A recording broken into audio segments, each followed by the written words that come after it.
লুকোচুরি খেলবে? লুকোচুরি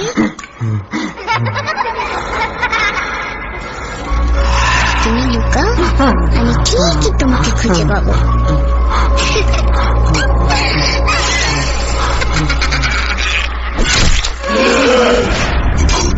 Voot.com with Russell. Welcome back. আপনাদের সবাইকে স্বাগত জানাচ্ছি। আমি রাসেল। আশা করছি আপনারা সবাই ভালো আছেন আর ভালোর দলে আছেন।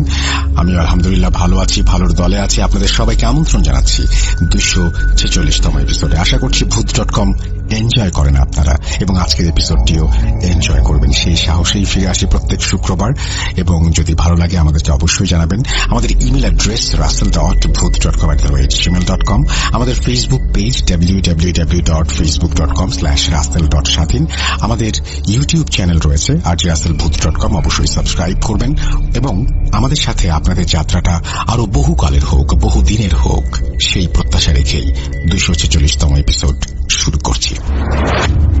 আসসালামু আলাইকুম রাসেল ভাই। আশা করি আল্লাহর রহমতে আপনি ও ভূত.com এর সকল শুভাকাঙ্ক্ষীরা ভালো আছেন। আমার নাম, আমি বর্তমানে কানাডায় বসবাস করছি। আমার পরিচয় গোপন রাখার অনুরোধ রইল। আমার ঘটনাটি ভৌতিক নয়। ঘটনাটি আসলে কেমন আমি নিজেও এখনো সম্পূর্ণ বুঝে উঠতে পারিনি। আমি ঘটনায় যাচ্ছি। নভেম্বর 1998 সাল। আমার বয়স তখন 4 মাস। আমি ডায়রিয়ায় আক্রান্ত হই। যত সময় যাচ্ছে আমার অবস্থা তত খারাপ হচ্ছে, তাই আর দেরি না করে আমাকে আমাদের জেলা সদর হাসপাতালে নিয়ে যাওয়া হয়। কর্তব্যরত ডাক্তার আমার পরিবারকে জানায় ময়মনসিংহ মেডিকেলে নিয়ে যেতে। অ্যাম্বুলেন্সে করে আমাকে নিয়ে ময়মনসিংহ মেডিকেলের উদ্দেশ্যে রওনা দেওয়া হয়। মাঝ রাস্তার পর অ্যাম্বুলেন্সের চাকা নষ্ট হয়ে যায়। কোনো উপায় না পাওয়ায় আমাকে টেম্পু গাড়িতে করে মেডিকেলে পৌঁছানো হয়। সেখানে ডাক্তাররা অনেক চেষ্টার পর আমাকে মৃত ঘোষণা করেন। ডাক্তারের কথা শুনে আমার বাবা সহ্য করতে না পেরে ডাক্তারকে ফিজিক্যালি অ্যাসল্ট করেন। ইতোমধ্যে আমার মৃত্যুর খবর গ্রামের বাড়িতে জানিয়ে দেয়া হয়। বাড়িতে কবর খনন করার আয়োজন এগিয়ে যাচ্ছিল। এদিকে মেডিকেলে আমার পরিবারের সবাই কান্নাকাটি করছিল। ডাক্তারের সাথে আমার বাবার সমস্যা এবং হাসপাতালের কিছু ফর্মালিটি, এসব শেষ করতে বেশ সময় লেগে গিয়েছিল। আমি তখন আমার নানুর কোলে ছিলাম। ঠিক সেই সময় একজন মধ্যবয়সী নার্স এসে আমাকে দেখেন এবং উনি আমাকে কোলে নিতে চান। আমার নানু আমাকে ওনার কোলে দিলে উনি হঠাৎ বলে ওঠেন, একটা ব্লেড আনেন তো। উনি একটু চেষ্টা করতে চান কিছু একটা করতে। আমার কাকা ব্লেড নিয়ে আসেন। উনি আমার কপালের মাঝখানে বরাবর কেটে কিছু করার চেষ্টা করেন এবং উনি ডাক্তারকে খবর দিতে বলেন। ডাক্তার আসলে নার্স বলেন, স্যার আমি ভেইন পেয়েছি, আপনি স্যালাইন লাগিয়ে দিন। আমার পরিবারের সবাই আরো বেশি করে আল্লাহকে ডাকতে শুরু করেন। ডাক্তার আমার কপালে সেই কাটা জায়গা দিয়েই স্যালাইন লাগিয়ে দেন। কাটা দাগটি আমার কপালে আজও আছে। দিন 10 পর আমি অনেকটা সুস্থ হয়ে যাই। ডাক্তার বলতে থাকেন, এমন ঘটনা তারা আগে দেখেননি। নার্ভ ও ভেইন পাওয়ার অনেক চেষ্টা ওনারা করেছিলেন, কিন্তু পাননি। আমি সুস্থ হওয়ার পর আমার পরিবারের সদস্যরা নাকি সেই নার্সকে খোঁজেন, কিন্তু ওনারা কোনোভাবেই নার্সটিকে খুঁজে পাচ্ছিলেন না। নার্সকে সাহায্য করা ডাক্তারকে জিজ্ঞেস করা হয়েছিল। আচ্ছা, সেই মুমূর্ষু সময় আমি আপনাদের বলতে ভুলে গিয়েছিলাম, আমি সেই নার্সকে এই হাসপাতালে আগে কখনো দেখিনি। সবাই তখন হতভম্ব হয়ে যান এবং বুঝে উঠতে পারেন না কি হয়েছিল তখন। আমাকে বাড়ি নিয়ে আসা হয়। সবকিছু স্বাভাবিকভাবেই যাচ্ছিল। আমিও সুস্থভাবেই বড় হচ্ছিলাম। আমার পরিবারের পক্ষ হতে অনেকবার সেই নার্সকে খোঁজার চেষ্টা করা হয়, কিন্তু কখনো তার খোঁজ পাওয়া যায়নি। এতটুকু পর্যন্ত আমি আমার মায়ের কাছে, বাবার কাছে, নানুর কাছে, কাকার কাছে ও আমার বাড়ির অনেকের কাছে শুনেছি। সেই নার্সের বিবরণ আমার মায়ের কাছে আমি শুনেছি। কিন্তু রাসেল ভাই, ঘটনা প্রবাহ আমি বড় হওয়া পর্যন্ত, এমনকি এখনো পর্যন্ত ঘটে যাচ্ছে। আমি মাঝে মাঝে এই স্বপ্নে একজন নার্সকে দেখি, যিনি নার্সের ইউনিফর্ম পরিহিত থাকেন। আমার কাছে আসেন। আমি ওনার স্নেহ পাই আর আদর পাই, কিন্তু ওনার চেহারা আমি দেখতে পাই না। আমি জানি না কেন উনি আমাকে চেহারা দেখতে দেন না। আমি ওনাকে দেখতে চাই। আমার মৃত্যুর আগে একবার হলেও ওনাকে দেখতে চাই। এই ছিল আমার ঘটনাটি হয়তো ভয়ঙ্কর কিছু না, তবে অলৌকিক কিছু তো আমার সাথে ঘটেই যাচ্ছে, যার সঠিক ব্যাখ্যা আমি আদৌ জানি না। সবাই ভালো থাকবেন, ভূত.com-এর পাশে থাকবেন, আর সবাই সবার জন্য দোয়া করবেন। আসসালামু আলাইকুম। এই বলে তিনি তার ঘটনা শেষ করেছেন। অদ্ভুত সুন্দর একটা ঘটনা, অনেকদিন পরে একটা চমৎকার গোছানো ঘটনা পড়লাম এবং আপনারাও শুনলেন। আশা করি আপনাদেরও ভালো লেগেছে। যদি ভালো লাগে অবশ্যই আমাকে জানাবেন, ভালো না লাগলেও আমাদেরকে জানাবেন, কিন্তু ভালো লাগাটাই স্বাভাবিক বলে আমার মনে হয়। আমার কাছে খুব চমৎকার লেগেছে। আমরা চলে যাচ্ছি আমাদের পরবর্তী ঘটনায়।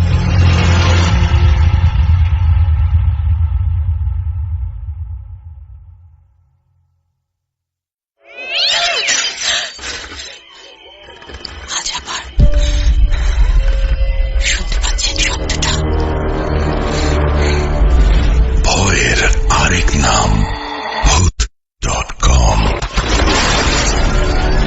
with Russell। Welcome back. আপনাদের সবাইকে আরো একবার স্বাগত জানাচ্ছি। আমি রাসেল। আশা করছি আপনারা সবাই ভালো আছেন এবং ভালোর দলে আছেন। আমিও ভালো আছি এবং ভালোর দলে আছি। আমরা কথা না বাড়িয়ে আমাদের পরবর্তী ঘটনায় যাব। আশা করছি যে আমাদের পরবর্তী ঘটনাটি ভালো লাগবে। একটু আগে আমরা একটা চমৎকার ঘটনা শুনেছি, এখন আমরা অন্যরকম একটা ঘটনায় যেতে চাই, বা অন্য একটি ঘটনায় যেতে চাই। আসলে হ্যালোউইনের মাসে আমরা চেষ্টা করছি যে আমাদের সবগুলো ঘটনা যেন ভালো হয়, এরকম একটা প্রত্যাশা নিয়ে আমরা আমাদের পরবর্তী ঘটনায় যাচ্ছি। আশা করছি আপনাদের ভালো লাগবে। চলুন কথা না বাড়িয়ে ঘটনায় যাওয়া যাক।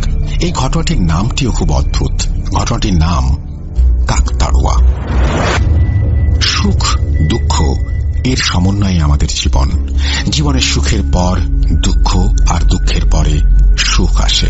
তবে জীবনের সকল দুঃখ যদি একসাথে হানা দেয় তাহলে কেমন হয়?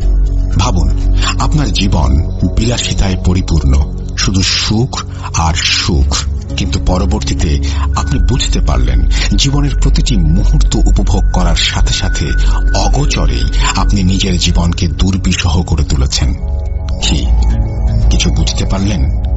জানি কথাগুলো হয়তো মাথার উপর দিয়ে চলে গেল, তবে আজ আমি আপনাদেরকে এমন একটা ঘটনা সম্পর্কেই জানাবো যা আপনাকে এই সব কথাগুলো বুঝিয়ে দেবে। তবে চলুন শুরু করা যাক। আসসালামু আলাইকুম প্রিয় লিসেনার্স, আমি সারুফ ভুয়াপুর থেকে বলছি। বর্তমানে আমি একজন স্টুডেন্ট, তাই অনেক আগেই স্টোরি কালেক্ট হলেও লিখতে পারিনি, তবে আজ সময় বের করে লিখতে বসলাম। ভূত.com-এর প্রতি অকৃত্রিম ভালোবাসা, আমি অনেকগুলো স্টোরি কালেক্ট করেছি, কিন্তু সময়ের অভাবে লিখতে পারছি না। আমার এক্সাম শেষ হলেই আমি নিয়মিত স্টোরি পাঠাতে শুরু করব। এই স্টোরিটা আমি কালেক্ট করেছি আমাদের গ্রামের এক দাদুর কাছ থেকে। ঘটনাটি ঘটেছিল তার চাচার সাথে। স্টোরিটা আপনাদের ভালো লাগবে আশা নিয়ে লিখছি। ঘটনাটি আমার দাদুর মুখে শোনা, তাই তার ভাষাতেই বলছি।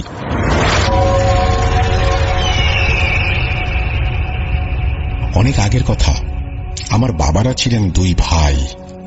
আমার বাবা আমার বড় কাকা। ছোটবেলা থেকেই দুজনের মাঝে বন্ধন ছিল অত্যন্ত দৃঢ়। সাধারণভাবে বড় হওয়ার সাথে সাথে বন্ধন বিচ্ছিন্ন হওয়ার ব্যতিক্রমে দুজনেই ছিল পরস্পরের মিত্র ভাবাপন্ন। আমার দাদা অত্যন্ত বিচক্ষণতার সাথে জমি পরিমাপ করে দেয়ায় বাবা ও চাচার মাঝে কোনো মনোমালিন্যের সৃষ্টি হয়নি। আমার চাচা ছিলেন একজন কৃষক এবং আমার বাবা ছিলেন একজন ব্যবসায়ী। ব্যবসার জন্য মাঝে মাঝে তাকে ছুটে যেতে হতো শহরে। বাবার জমিটুকু পতিত হয়ে পড়ে রইত এবং নির্দিষ্ট সময় অন্তর অন্তর তিনি তা পরিচর্যা করতেন। বাবার অনেক শখ ছিল চাষাবাদ করার, কিন্তু প্রতিবার কোনো না কোনো ঘটনার কারণে তাকে ব্যবসার জন্য ছুটে যেতে হতো। সময় হলে বাবার ব্যবসায় ফিরে যাওয়ায় কয়েকদিন কেটে গেল। ছুটির সময় এসে পড়ল, কিন্তু বাবার দেখা মিলল না। হয়তো নিয়তি আমাদের জন্য অন্য কিছু স্থির করে রেখেছিল। ডাক হকারের বেলের বাড়ির শব্দের সঙ্গে খবর এলো বাবার মৃত্যুর। খবর শুনে ভেঙে পড়লাম আমরা সবাই। চাচা যাত্রা শুরু করলেন শহরের উদ্দেশ্যে এবং ফিরে আসলেন বাবার লাশ নিয়ে। লাশ দেখে অনুমান করতে পারলাম হয়তো কোনো স্বাভাবিক মৃত্যু নয়, বরং কোনো নির্দয় ঘাতকের শিকার। নিয়মিত দাফন কার্য সম্পন্ন করা হল। আমার মা মানসিকভাবে ছিলেন একটু ভারসাম্যহীন এবং আমিও বয়সে তেমন পরিপক্ক ছিলাম না।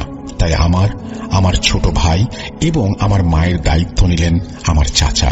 চাচা লক্ষ্য করলেন যে তার জমির চেয়ে আমাদের জমির উর্বরতা বেশি, তাই তিনি সিদ্ধান্ত নিলেন আমাদের জমিতে চাষ করার। আমাদের জমিতে একটি কাকতাড়ুয়া ছিল। আর 4টি কাকতাড়ুয়ার চেয়ে এদের ভিন্নতা অনেকাংশেই পরিলক্ষিত হয়। এই কাকতাড়ুয়া নিয়ে অনেকেরই অনেক কথা, তবে এসব নিয়ে মাথা ঘামাতে নিষেধ করেছিলেন আমাদের পূর্বপুরুষেরা। অবশ্য মজার ব্যাপার হলো এই কাকতাড়ুয়া ঝড় বন্যা উপেক্ষা করে নিজ অবস্থানে সর্বদা অটুট থাকত। বাবার মৃত্যুর কয়েকদিন পরই আমি শহরে চলে গিয়েছিলাম পড়ালেখার জন্য এবং ভাইয়ের দায়িত্ব গ্রহণ করেছিলেন আমার চাচা। চাচার চিঠির মাধ্যমে গ্রামের অবস্থা সম্পর্কে অনেকাংশেই জানতে পারতাম। চিঠির মাধ্যমে জানতে পারলাম চাচার ভাগ্য দিনে দিনে সুপ্রসন্ন হচ্ছে। দুবেলাই মাছ আর ভাত জুটত তার। কয়েক মাস পর চাচা চিঠি পাঠালেন গ্রামে ফিরে আসার জন্য। এই কয়েক মাসের কালের ক্রমে হয়তো অনেক কিছুই দেখতে হয়েছিল তাকে। চাচার চিঠির জবাবে 6-7 মাস পর আমি ছুটিতে বাড়ি ফিরলাম। চাচার অবস্থা দেখে আমি নিতান্তই অবাক ছিলাম। এই কয়দিন ছুটিতে যে সম্পর্কে শুনেছি, চাচার অবস্থা তার থেকেও ছিল অত্যন্ত সচ্ছল, কিন্তু তার আচরণে এক বিরাট বড় পরিবর্তন খুব লক্ষণীয় ছিল। 3-4 দিন পর হঠাৎ চাচা সপরিবারে বাড়ি থেকে উধাও হয়ে গেলেন। যাওয়ার আগে শুধু বলে গেলেন কোনো এক স্বজনের বাড়িতে যাচ্ছেন দাওয়াতে, এবং আমাদের জন্য 2জন চাকরের ব্যবস্থা করলেন। প্রায় 1 সপ্তাহ পর তিনি ফিরে এলেন একা। তবে তার রূপ ছিল অন্যরকম, একটু ভিন্ন। পরনে ছিল সাদা জুব্বা এবং হাতে ছিল তসবিহ। তাকে দেখে মনে হচ্ছিল যেন কোনো এক মাওলানা। তাকে দেখে জানা অজানা অনেক প্রশ্নই নাড়া দিচ্ছিল মনে। এখন পর্যন্ত ঘটে যাওয়ার সবকিছু তাকে জিজ্ঞাসা করতে নেব, এমন অবস্থায় চাচা আমার হাত ধরে আমাকে ঘরে নিয়ে গেলেন এবং তার হাতে থাকা সেই তসবিহটি আমার হাতে বেঁধে দিলেন। তিনি বলতে লাগলেন, বাবা, এখন আমি তোমাকে যা বলবো তুই মন দিয়ে শুনবে, আর আমার ভুলের প্রায়শ্চিত্ত করার জন্য আমার একটা সুযোগ আমাকে দেবে এবং ক্ষমা করে দেবে। এই বলে তিনি বলতে শুরু করলেন, কাকতাড়ুয়া। জমির সেই কাকতাড়ুয়াকে তুচ্ছ জ্ঞান করা আমার জীবনের সবচেয়ে বড় ভুলগুলোর একটি। তুমি তো জানোই আমার সেই শখের কথা। সময় পেলেই ছুটে যাই বিলের পাড়ে মাছ ধরতে। তখন প্রায় ধান তোলার সময় হয়েছে, তাই দিনের পরিশ্রমের সংকোচন ঘটল। রাতে ছুটে গেলাম মাছ ধরতে। হ্যারিকেনের আলোয় আর জোনাকির ছোটাছুটিতে ভালোই সময় কাটছিল মাছ ধরতে ধরতে। হঠাৎ লক্ষ্য করলাম ক্ষেতের মাঝে থাকা কাকতাড়ুয়াটির মাথার হাড়িটির থেকে কিছু উজ্জ্বল আলো বিচ্ছুরিত হচ্ছে। আগ্রহের বলে মাছ ধরাকে তুচ্ছ জ্ঞান করে হাঁটতে লাগলাম সেই আলোর দিকে। অন্ধকারের মাঝে হাঁটতে হাঁটতে হঠাৎ আইলের সাথে পা বেঁধে পড়ে গেলাম এবং নিচে পড়ার সাথে সাথেই দেখলাম আলোটি যেন মিলিয়ে গেল অন্ধকারের মাঝে। 7-5 না ভেবে মাছ ধরতে আবার ব্যস্ত হয়ে পড়লাম, কিন্তু এবার লক্ষ্য করলাম সেই আলোটির দর্শন আমার জন্য সৌভাগ্যে প্রমাণিত হল। প্রচুর পরিমাণে মাছ শিকার করতে পারছি। পরবর্তী রাতে আবার মাছের লোভে ছুটে গেলাম বিলের পাড়ে এবং পূর্বের দিনের মতো সেই আলো দেখতে পেলাম আবারও। তার খেয়ালে আগের রাতের মতোই ছুটে গেলাম আলোটি ধরতে, কিন্তু আবারও সেই হোঁচট খাওয়া এবং সাথে সাথে আলোটিকে হারিয়ে ফেলা।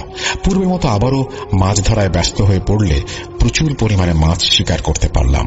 তৃতীয় দিন আবার রাতে সময় পেলাম মাছ ধরার জন্য। ভাবলাম আজ আর একা নয়, বরং বন্ধুকে নিয়ে যাব। তাই যাবার পথে বন্ধু গাফফারের সাথে দেখা হলে তাকে সাথে নিয়ে যাওয়ার কথা ভাবলাম। সে সেদিন কাছে থেকে অনেক অংশে অবকাশ পাওয়ায় আমার সাথে যেতে রাজি হল। 2জনে মিলে হাঁটতে লাগলাম বিলের উদ্দেশ্যে। অবশেষে পৌঁছে গেলাম বিলের পাড়ে। আজও সেই আলোটির সন্ধান করছিলাম, তবে আলোটিকে দেখতে না পাওয়ায় আমি মাছ ধরায় ব্যস্ত হয়ে পড়লাম। আমার মনে আছে সেই রাতটি ছিল চন্দ্রগ্রহণের রাত। হঠাৎ লক্ষ্য করলাম চন্দ্রগ্রহণের সাথে সাথে সেই আলো কণাটি আবার উজ্জ্বলিত হচ্ছে। গাফফারকে দেখাতেই সে এটিকে লক্ষ্য করতে পারল এবং সেও আমার মতো আগ্রহী হয়ে বলে উঠল, চল দেখে আসি সেটা কি। নিজের দিকে নজর রাখতে রাখতে আজ এগোতে লাগলাম যেন পূর্বের মতো, আইলে বাধা না পাই, আলোটিকে যেন হারিয়ে না ফেলি।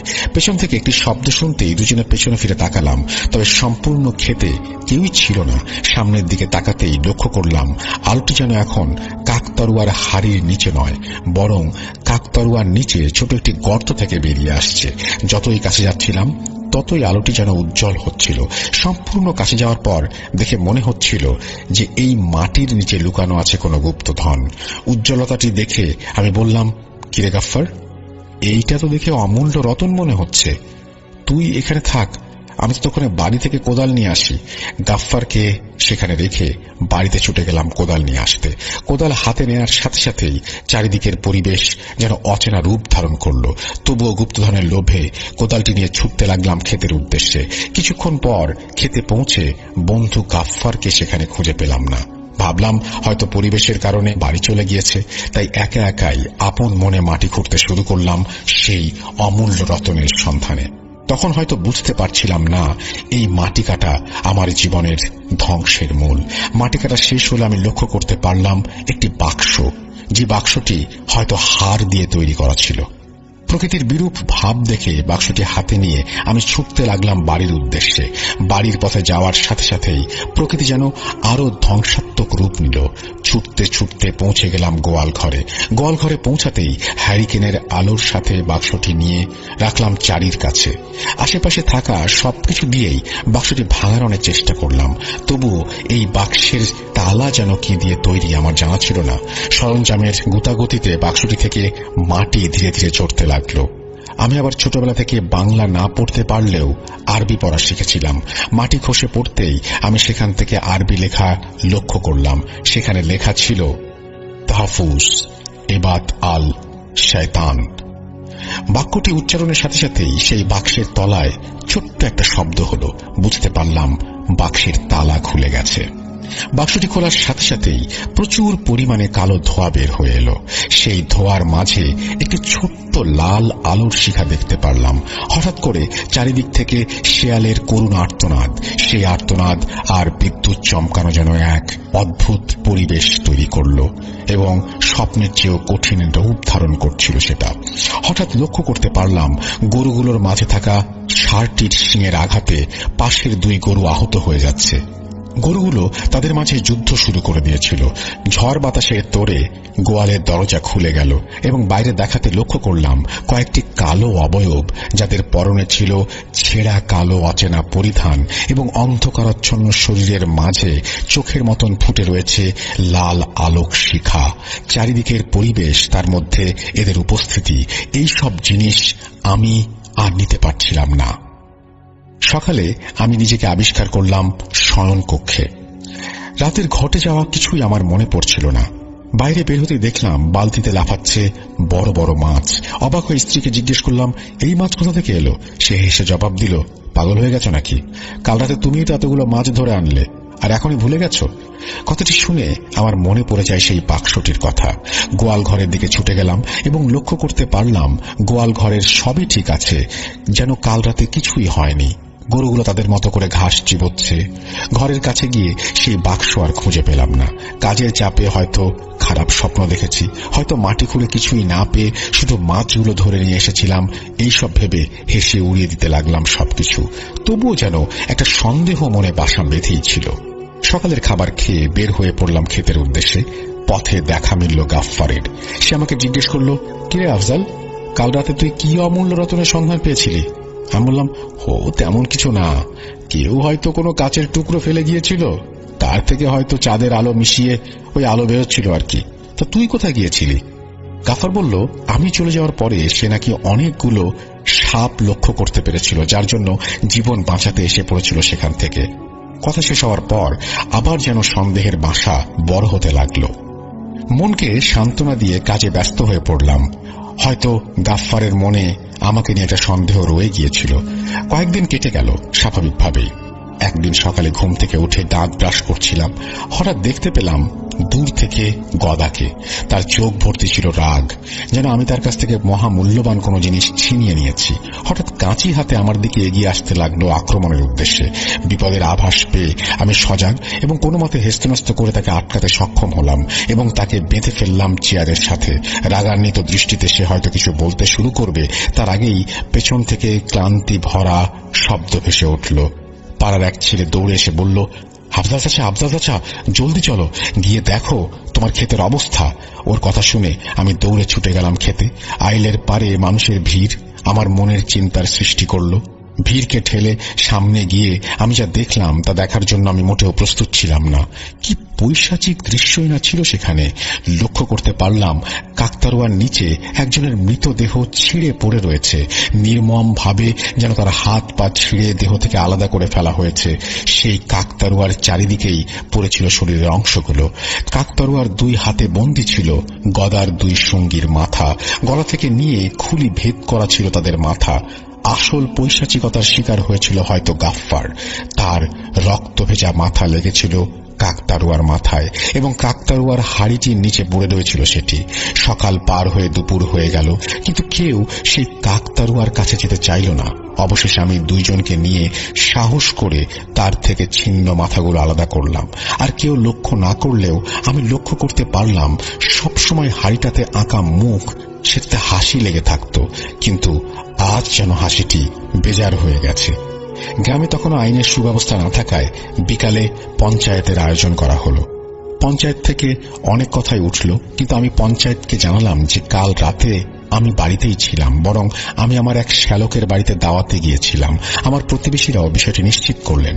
তাছাড়াও সে সময় চুরি করত শীত কেটে, কিন্তু আমার বাড়িতে কোনো শীতের চিহ্ন ছিল না। তাই কোনো কিছু প্রমাণের ভিত্তিতে পঞ্চায়েতের সামগ্রিক সিদ্ধান্তে আমি নির্দোষ প্রমাণিত হলাম। এর পেছনে মূল ঘটনা আমি তোমাকে পরে জানাচ্ছি। ঘটনার পর কয়েকদিন কেটে গেল। আমি ধীরে ধীরে সব কথা ভুলতে লাগলাম, কিন্তু আমার ভাগ্য ধীরে ধীরে সুপ্রসন্ন হচ্ছে। জীবনের সব দিক থেকে আমি লাভবান হতে লাগলাম। কিন্তু মাঝে মাঝে আমি অনুভব করতে পারলাম যে আমি হয়তো সবসময় একা থাকি না। কিছু একটা রয়েছে যা হয়তো আমাকে তাড়া করে বেড়াচ্ছে। প্রায় 1 মাস পর দৈনন্দিন কাজের পাশাপাশি আজ আবার শখ হলো মাছ শিকারের। রাতের খাবার খেয়ে বের হয়ে পড়লাম মাছ ধরতে। মাছ ধরতে ধরতে হঠাৎ বুঝতে পারলাম আমার চারপাশে হয়তো কোনো কিছু গাছে লাফালাফি করে বেড়াচ্ছে। হঠাৎ করে আমার ওপরে পাথরের মাধ্যমে আক্রমণ শুরু হলো। চারপাশ থেকে অনেকে মিলে পাথর দিয়ে আমাকে ঢিল দিচ্ছে। পাথরের আঘাতে আহত হয়ে মাটিতে বসে পড়লাম। হাড়ের চিৎকারের সঙ্গে সামনে হাজির ডাকাত দল। সেই ডাকাত দলের সাথে ছিল গদা। গদা আমার দিকে তাকিয়ে রাগান্বিত দৃষ্টিতে বলল, কিরে আফজাল, পঞ্চায়েতের যেই রায় দিক না কেন, আমি জানি আমার সঙ্গীদের তুই মেরেছিলি। যে নৃশংসতার সাথে তুই তাদের হত্যা করেছিলি তার চেয়ে অধিক কষ্টে আমি তোকে মৃত্যুর স্বাদ দেব। হঠাৎ করে আমি অনুভব করতে পারলাম আমার চারিদিকে ধীরে ধীরে ঠান্ডা হাওয়া বইতে শুরু করেছে। শরীর ভারী লাগছিল, চোখের পলকের গতি ধীর হয়ে যাচ্ছিল। হঠাৎ করে আমি পলকের মাঝেই সম্পূর্ণ এক প্রেক্ষাপট থেকে নতুন এক প্রেক্ষাপটে উপস্থিত হলাম। নিমেষের মাঝেই আমি সেই পূর্বের অবয়বগুলোকে লক্ষ্য করতে পারলাম। তাদের নীরব চাহনি আমাকে সান্ত্বনা দিচ্ছিল। মুহূর্তের মাঝেই ডাকাতদের পেছনে থাকা সেই অবয়বগুলো আমার শরীরে প্রবেশ করল। তখনও আমার চৈতন্য কিছুটা আছে। আমি লক্ষ্য করতে পারলাম ডাকাতগুলো হঠাৎ করে নিজেদের চরিত্র হারিয়ে ফেলল। তাদের চোখ লাল হয়ে গিয়েছিল। বুঝতে বাকি রইল না যে এটি সেই অবয়বগুলোর প্রভাব। এই প্রভাবগুলো থেকে বেঁচেছিলেন গদা ও সর্দার। ডাকাতগুলো অত্যন্ত জোরে জোরে হাসছিল। তাদের হাসি মুখের আকৃতি ছিল স্বাভাবিকের থেকে অত্যন্ত বড়। এবার আমি দেখতে পারলাম হাসতে হাসতেই সেই ডাকাতগুলো একে অপরের বুকে ছুরি চালাচ্ছে এবং সম্পূর্ণ গলা থেকে পেট পর্যন্ত চিরে দিচ্ছে। তবুও তাদের হাসি থামছে না, পৈশাচিক রূপ ধারণ করেছে তাদের। কিছুক্ষণ পর আমি একটু হুঁশ ফিরে পাচ্ছিলাম। তখনই লক্ষ্য করতে পারলাম রক্তে স্নান করা দুইজন সেই সর্দারের পা ধরে তাকে উল্টো করে রেখেছে। হঠাৎ লাল চক্ষু নিয়ে গদা এক বড় রামদা নিয়ে আসলো। দেহে থাকা সম্পূর্ণ শক্তি দিয়ে গদা সর্দারের দুই পায়ের মাঝখানে একটা কোপ লাগালো এবং তার শরীরকে দ্বিখণ্ডিত করে ফেলল। এখানে বলে রাখি, মূলত পূর্বের ঘটনার পেছনেও এই অবয়বগুলোই। আমার বন্ধু গাফফার মনে করেছিল আমি হয়তো কোনো রত্ন পেয়েছিলাম এবং তার সাথে ভাগাভাগি করতে হবে এই ভেবে আমি তাকে না করেছিলাম। তার জন্য সে রত্ন হাসিলের চেষ্টায় আমার বাসায় চুরির সিদ্ধান্ত নেয় এবং সেই লক্ষ্য সাধনের জন্যই গ্রামে চোরের দলকে ব্যবহার করে। চুরির জন্য সে 3 জনকে নিয়ে এসেছিল। গদা বাইরে থেকে নজরদারিতে ছিল এবং বাকি 2 জন চুরির উদ্দেশ্যে শীত কেটেছিল। শীত কাটার পর একজন দেখতে পেয়েছিল ঘরের ভেতরে থাকা সেই অবয়বগুলো, যারা হয়তো আমার ঘর পাহারা দিচ্ছিল। অবয়বগুলোকে দেখে ভয়ে সেই 2 জন চিৎকার করতে লাগলো। গদা সেখান থেকে পালিয়ে যায়, যার জন্য সে বেঁচে গিয়েছিল। কিন্তু গদা এসব সম্পর্কে কিছু জানত না, যার জন্য সে মনে করেছিল যে তার সঙ্গীদেরকে আমি খুন করেছি। এরপরে তাদের সঙ্গীদের এই অবয়বগুলো নির্দয়ভাবে হত্যা করেছিল। ভাবছ এসব কিভাবে জানলাম আমি? তবে শুনতে থাকো। পরের দিন আমি আমাকে আমার নিজের ঘরে আবিষ্কার করি। পূর্বের দিনের মতো এবারও আমার সবকিছু স্পষ্টভাবে মনে পড়ছিল না। আমার স্ত্রীকে জিজ্ঞাসা করতে এসে আমাকে জানালো, অন্যান্য দিনের মতো স্বাভাবিকভাবেই আমি মাছ ধরতে এসেছিলাম।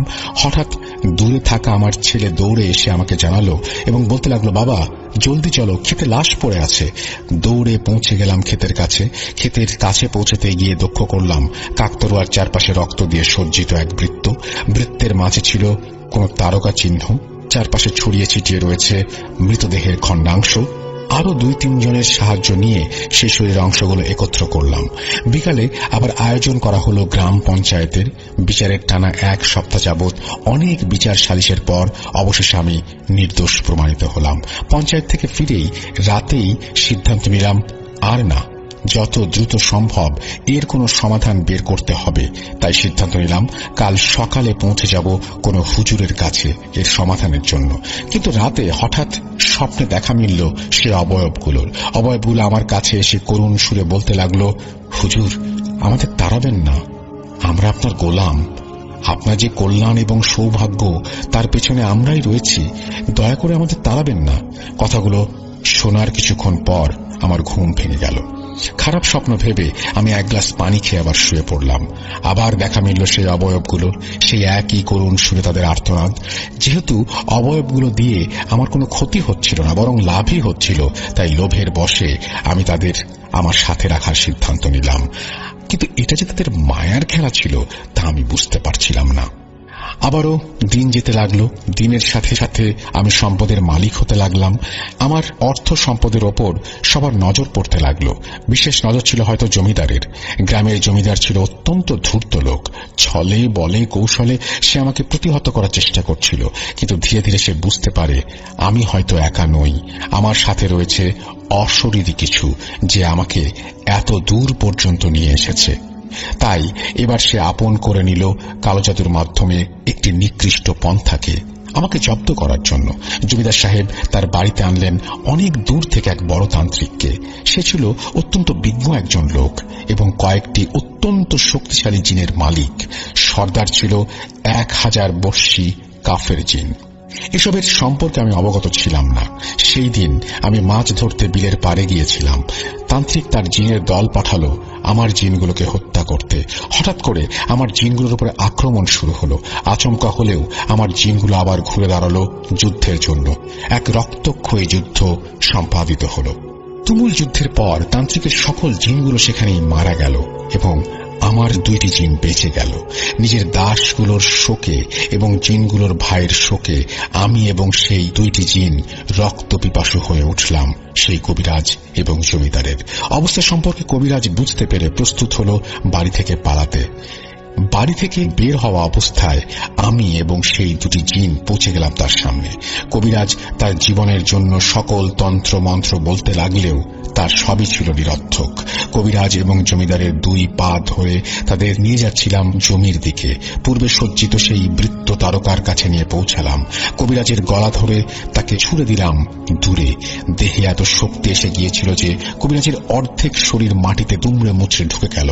ছুলে চড়ানোর মতো শাস্তি দেয়া হলো এবং একটা তারকা চিহ্ন আঁকানো হয়েছিল তার শরীরে। তারকায় তখন রক্ত ছিল না, কিন্তু কবিরাজকে শুলে চড়ানোর পরেই কবিরাজের শরীর থেকে নিংড়ে নেয়া সেই রক্ত দিয়ে তারকাটি সজ্জিত হয়েছিল। কবিরাজ যত কষ্টে মারা যাচ্ছিল সেই তারকাটি তত বেশি জ্বলজ্বল করে উঠছিল। কাকতাড়ুয়া থাকা হাড়িটি যেন কান্না করছিল। সব মিলে জাহান্নামের যেন একটি খণ্ডিত চিত্র ফুটে উঠেছিল। এই পুরো সময় আমার মস্তিষ্ক ছিল সেই জিনগুলোর আয়ত্তে। সকালবেলা আমি নিজেকে বিছানায় আবিষ্কার করলাম। রাতের কথা মনে পড়তে আমি ছুটে গেলাম ক্ষেতের দিকে এবং সেখানে কবিরাজ ও জমিদার কাউকে খুঁজে পেলাম না। জমিদার বাড়ির দিকে ছুটে গিয়ে দেখলাম জমিদার বাড়িতে তালা পড়ে রয়েছে এবং সেই জমিদার বাড়ি এক পুরনো রূপ ধারণ করেছে, যেন 100 বছরের অধিক সময় ধরে বন্ধ রয়েছে এই বাড়িটি। বিষয়টি দেখে সবাই আতঙ্কিত হয়ে পড়ল এবং তালা ভাঙার সিদ্ধান্ত নিল। অবশেষে গ্রামের কয়েকজন মিলে বাড়ির তালা ভাঙতে পারল এবং ভেতরে দেখল সব মাকড়সার জালে আবদ্ধ। জমিদারের তিন্নি তার বাকি পরিবার সহ নিজের বাবার বাড়ি গিয়েছিলেন। জমিদারকে খুঁজে পাওয়া যাচ্ছে না শুনে সবাই ফিরে এলেন। সেদিন থেকে গ্রামের সকলের কাছেই জমিদার নিখোঁজ থাকলেও একমাত্র আমিই জানতাম জমিদার এবং সেই কবিরাজের করুণ পরিণতির কথা। আরো কয়েকদিন কেটে গেল এই সময়ে এই পর্যন্ত আসতে। এক সময় যখন আমি নিঃস্ব হয়ে পড়েছিলাম, অনেকেই ক্ষতি করেছি আমি। আজ আমি এই গ্রামের ধনী ব্যক্তিদের একজন। আজ থেকে মাত্র কয়েকদিন আগেই তুমি তোমার বাবার মৃত্যুর পর প্রথম বাড়িতে পা রাখলে। 2-3 দিন হয়তো তুমি অবাক হয়েছ এরকম পরিবর্তনের ব্যাপারে। আমার কাছে জানতে চাইলে আমি অনেকভাবেই কথা এড়ানোর চেষ্টা করেছি, কিন্তু আজ আমি সত্য উন্মোচন করব। ভাবছ এই 1 সপ্তাহ আমি কোথায় ছিলাম?